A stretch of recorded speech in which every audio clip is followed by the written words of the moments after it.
ஜனநாயகனா பராசக்தியா, தீய சக்தியா தூய சக்தியா, டிவிகேவா டிஎம்கேவா அப்படின்னு மிகப்பெரிய கிளாஸ் இப்ப போயிட்டு இருக்குது.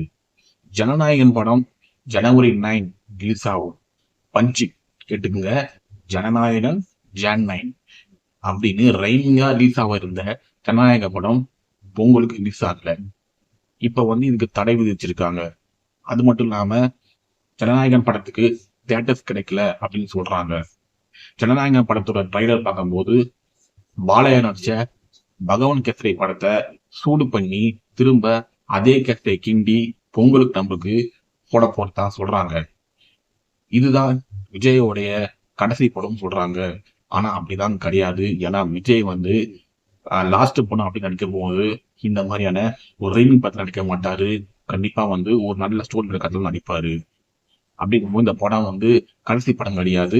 இதுக்கப்புறம் எலெக்ஷன் ஜெயிச்ச பிறகு படம் நடிப்பாரு.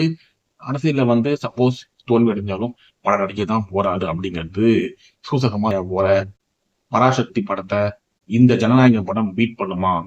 இதுக்கு நடுவுல பொங்கல் பரிசா 3000 ரூபாய் சிஎம் சார் அவர்கள் அனௌன்ஸ்மெண்ட் பண்ணியிருக்காங்க. அதை வாங்குறதுக்கு ரேஷன் கடையில கூட்டம் பூஞ்சிட்டு இருக்கு.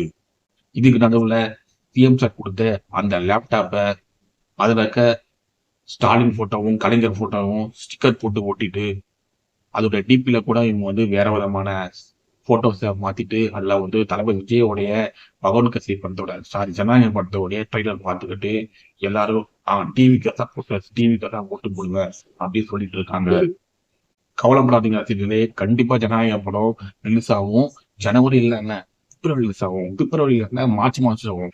எப்ப தளபதி இப்ப ரிலீஸ் ஆகுதோ அன்னைக்கே நம்ம பொங்கல் செலிப்ரேஷன் பண்ணிக்கலாம். அன்னைக்கே பொங்கல் நினைச்சுக்கலாம்.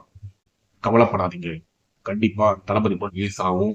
அது வரைக்கும் பராசக்தி படத்தை போய் பாருங்க.